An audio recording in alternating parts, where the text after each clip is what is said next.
At welcome po sa aking channel. Natatanda niyo pa ba ako? Ang tagal ko na pong hindi nakapag-vlog. Ang last vlog ko is noong July 2024 pa. Mag-iisang taon na. Napakatagal na. Pasensya na kasi medyo naging busy tayo. So ngayon, naisip ko lang ipakita yung aking garden. Yung mga natirang matitibay kong halaman. From the past year, sila yung mga natirang matibay. Kasi nagandahan na, kasi gumanda na sila, nagandahan at naglakihan na. Yung iba, mga namaalam na last year kasi nga nang nagbabaha-baha, unti-unti silang nabawasan. Pero may mga natira na matitibay talaga. So, gusto ko lang makita niyo yung mga halaman na yun. Kasi bala ko na naman silang ialis sa pwesto na sa garden kasi nga tag-ulan na naman at nagkakatubig na naman. Pero sana wag naman mangyari. So, at least hanggang maganda sila, gusto ko makita niyo, i-share ko sa inyo yung naging development o anong nangyari sa kanila during the past year. Okay, so tara, tingnan na natin. So yun na nga, simulan natin dito. Ito yung aking paraiso verde.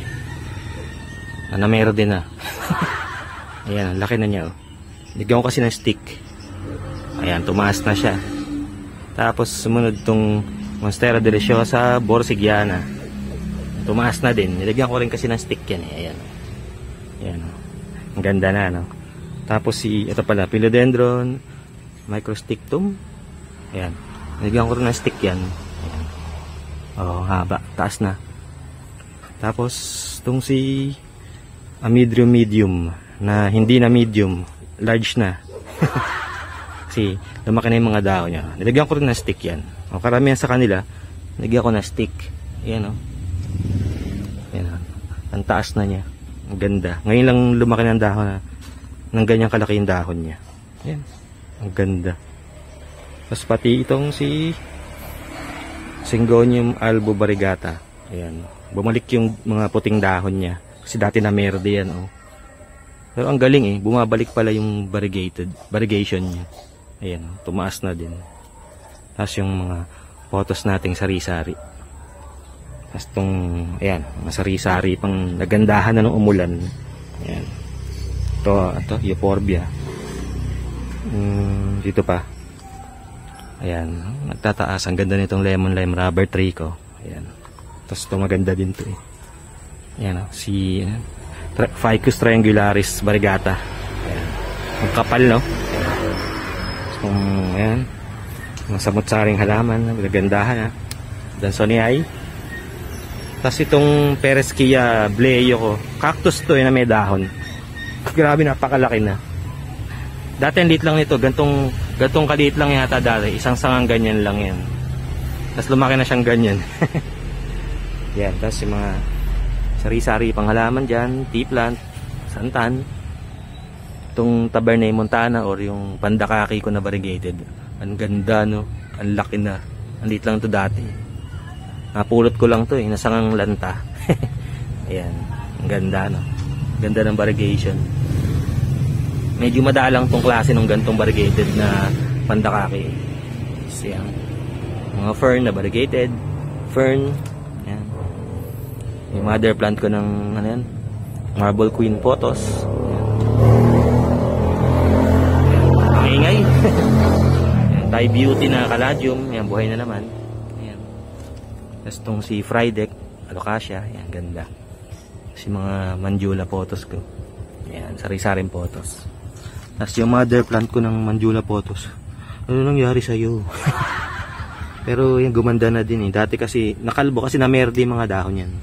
So pinatatanggal ko yung mga green, yung mga nag-revert. Tinira ko lang itong variegated. Yan, gumaganda na din ngayon. Yan, tapos yung mga baby na mga Mandula, mga pinopagate ko yan dami.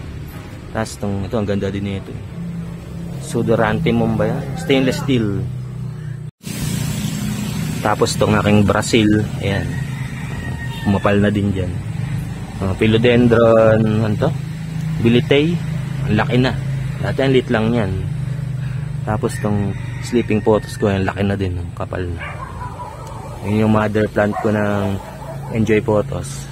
Ayan, buti nakasurvive. Tapos itong ano to, variegated na ang pangalan nito, Philodendron, pangalan to, Anita, something, Dracena, Dracena. Tapos itong Fiddle leaf na propagation. Ang laki ng dahon, no? Ang ganda. Kasi itong ZZ plant ko na ibang klase to eh. Kala mo fern eh, no? Ang ganda, lapad ng mga dahon. Tapos, may mga syngonium. Di ko alam kung anong klaseng syngonium to. Ang ganda. Tapos ito, ang ganda-ganda rin itong si ano. Kapal na ito, Aglaonema Snow White. Ang ganda, no? Tapos ito si Fish Eye. Yan, pinagtabi ko sila. Guard sa garden. So, propagation ko ng Monstera Deliciosa. Malaki na din. Hingi na maaso. Tapos itong Philodendron. Ano ba to? Nakalimutan ko na. Basta yung magandang philodendron, yung velvet. Ang ganda, no? Tapos propagation ko ng Anthurium. Ano ba to? Polyschistum. Ayan. Ingay ng mga manok. Tapos itong Syngonium, strawberry ice ko. Ang taas na. So ayan, ang dami-dami nila dyang halaman. Kakagulo na sila dyan. Yung pang ano to? Syngonium na malaki na rin na to. Nakalimutan ko na. Allusion to eh. Hindi ko lang kung gold o pink allusion. Ayan. Tapos itong philodendron. Ano ba ito? Ba't nakakalimutan ko yung name nila? Basta yun. Nakakalimutan ko yung pangalan. Yung lumalaki to. Yung gumagapang. Na paggapang sa lupa. Ang laki nun. Medyo malaki na yung dahon nila. Ayan. Ito pang syngonium na maganda.